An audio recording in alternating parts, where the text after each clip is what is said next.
Okay, so I need to tell you something, and honestly, the timing of this couldn't be more urgent. Tomorrow, May 21st. Something is about to happen in the cosmos that I believe is going to force a lot of us to confront the one thing we've been avoiding for way too long. And I'm not being dramatic here. This isn't just another planetary transit. Tomorrow, Mars in Taurus forms an exact aspect to Black Moon Lilith in Sagittarius, and what that creates is this intense, almost unbearable pressure. The kind of pressure that finally makes you act on the desire you've been hiding, the truth you've been suppressing, the life you've been too afraid to claim. And here's what's really getting my attention. This isn't happening in isolation. We're already in the middle of this incredibly tense cosmic build-up. Mars just entered Taurus a couple days ago. Pluto is stationed retrograde in Aquarius. And in just 5 days, on May 26th, Mars is going to square Pluto in what I believe will be one of the most intense power struggle transits of the entire year. So what happens tomorrow? It's the breaking point. It's the moment the dam finally bursts. But here's the thing most people don't realize, and if you've been feeling this strange, nagging restlessness lately, like something inside you is trying to claw its way out, there's a very specific astrological reason for that. And I'm going to break it down for you in just a bit. First, though, I need you to understand something. Not everyone is going to feel this the same way, but 3 zodiac signs in particular are about to take the boldest, most life-altering actions of their entire year. And if you have prominent placements in Taurus, Sagittarius, or Aquarius, your sun, your moon, your rising sign, you need to hear this. Tomorrow isn't just another day, it's a psychological tipping point. So let's talk about what's actually happening up there. On May 21st, Mars, the planet of action, drive, desire, and raw physical energy, forms a 135-degree angle to Black Moon Lilith. Now, if you're not familiar with astrological aspects, stay with me here because this specific angle is what makes this so intense. This 135-degree aspect is called a sesquiquadrate, and here's what I think most people miss about it. It's not like a square, where 2 forces clash head-on and you're forced to make an immediate choice. And it's not like an opposition, where you can see both sides clearly and try to find some kind of compromise. No, this aspect operates just below the surface. It's this persistent, nagging irritation that you can't quite scratch. It's the kind of tension that builds slowly, day after day, until you literally cannot hold it anymore. Does that resonate? I've been feeling this myself, honestly. It's like there's this pressure building in my chest and I can't quite name what it is. But it's there. Constant. Demanding. And I think that's exactly what this aspect does. It creates this irresolvable inner conflict that eventually forces you to take action just to relieve the pressure.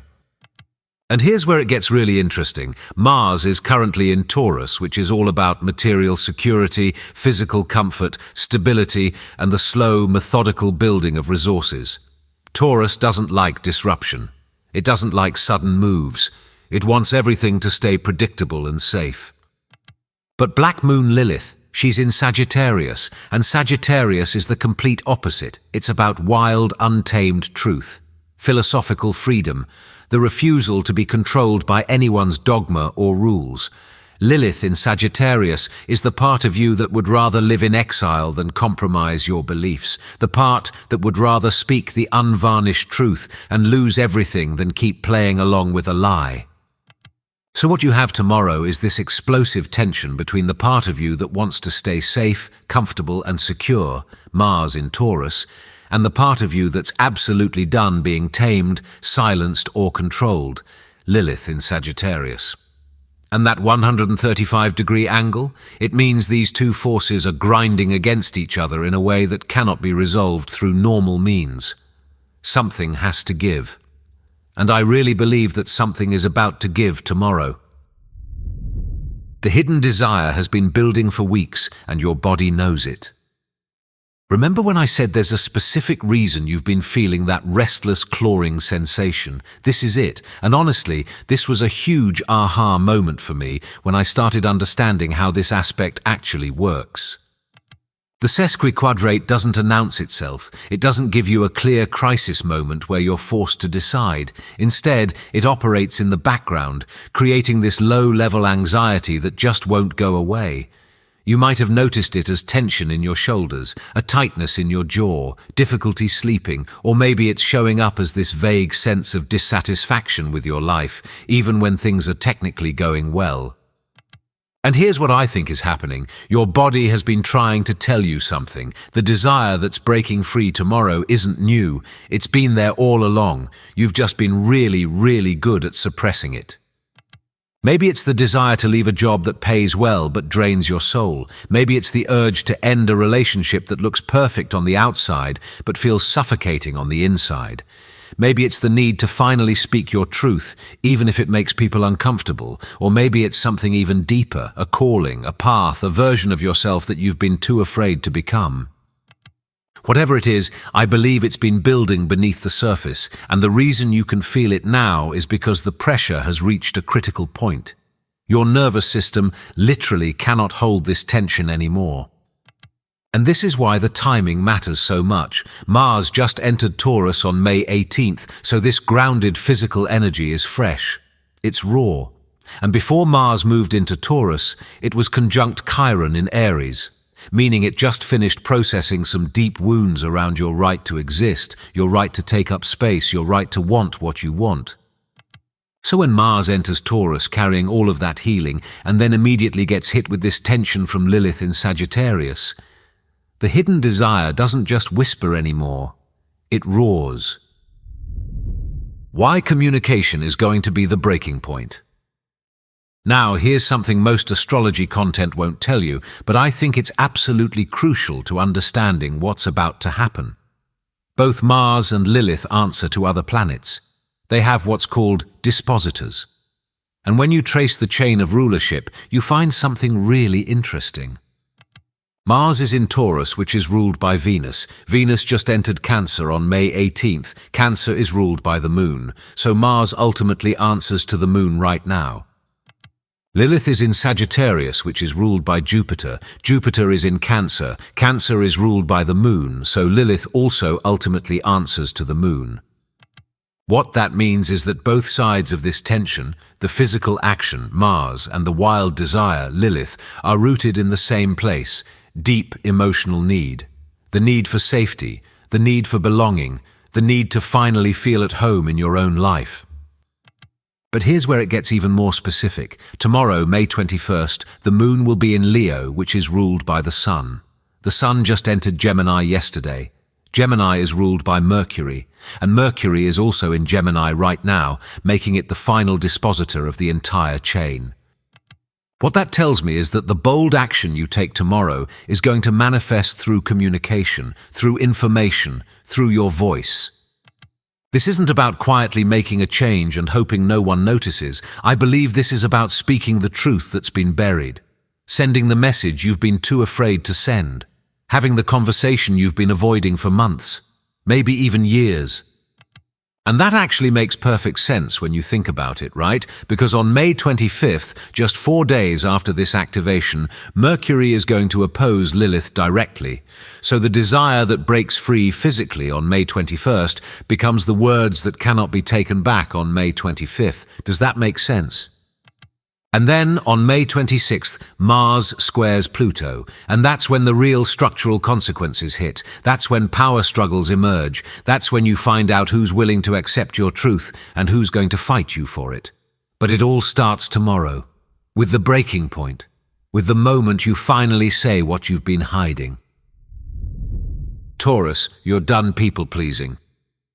All right, so let's talk about the 3 signs that are going to feel this the most intensely, and I want to start with Taurus, because honestly, this is your transit. Mars is in your sign. This is happening in your first house, your house of self, your physical body, your entire identity, and I don't think you're ready for how much this is about to change you. Here's the thing about Taurus, you're naturally resistant to disruption. You like stability, you like knowing what to expect, you like building something solid and watching it grow slowly over time, and there's nothing wrong with that. But somewhere along the way, I think a lot of Taurus placements traded their authenticity for comfort. You've been playing nice, keeping the peace, not rocking the boat. And the hidden desire that's breaking free tomorrow, it's the realization that you've been living in a cage, a comfortable, well-decorated, financially secure cage, but a cage nonetheless. Maybe you've been staying in a job that pays well, but feels soul-crushing because you're afraid of the instability that would come with quitting.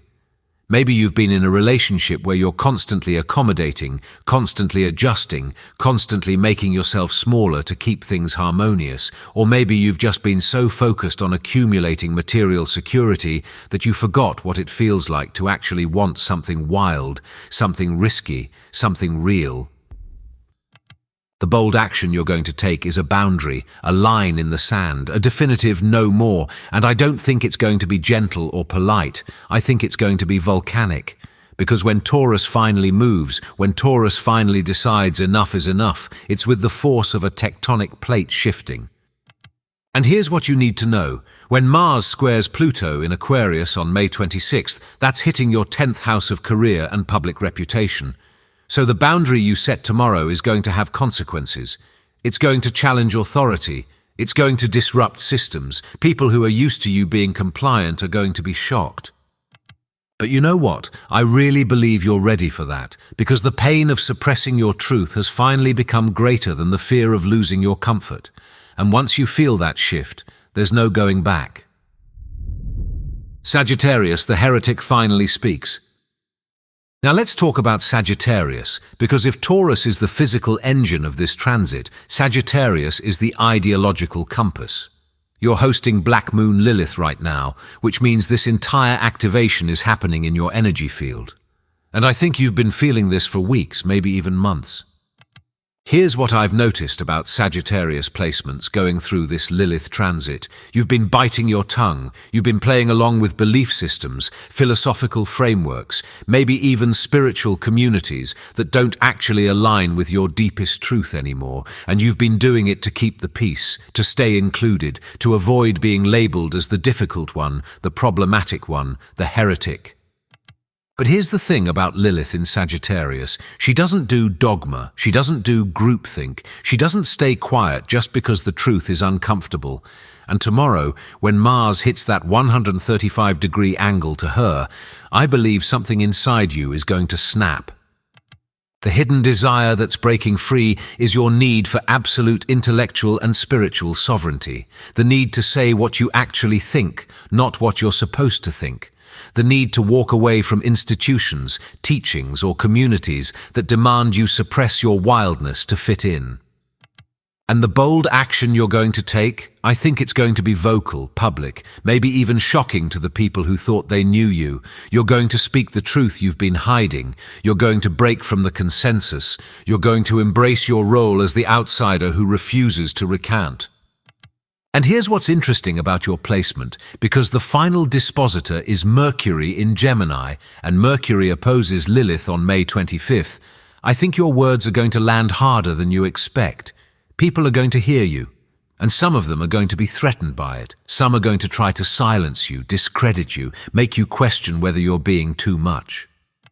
But you're not. I really want you to hear that. You're not too much, you're not too intense, you're not too radical. You're finally aligned with your own truth. And that blue moon in Sagittarius on May 31st? That's the universe validating your courage. That's the moment you realize you didn't lose anything. You gained yourself back. Aquarius, the system doesn't own you anymore. And finally, Aquarius, because while Taurus and Sagittarius are the active players in tomorrow's aspect, you're sitting at the apex of the most destructive part of this entire sequence. Pluto is stationary retrograde in your sign.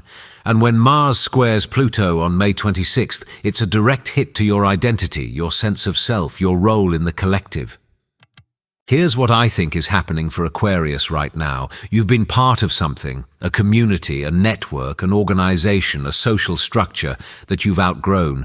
But you've stayed because Aquarius is wired to prioritize the collective over the individual. You sacrifice your personal desires for the functioning of the group. You sublimate your ego for the greater good.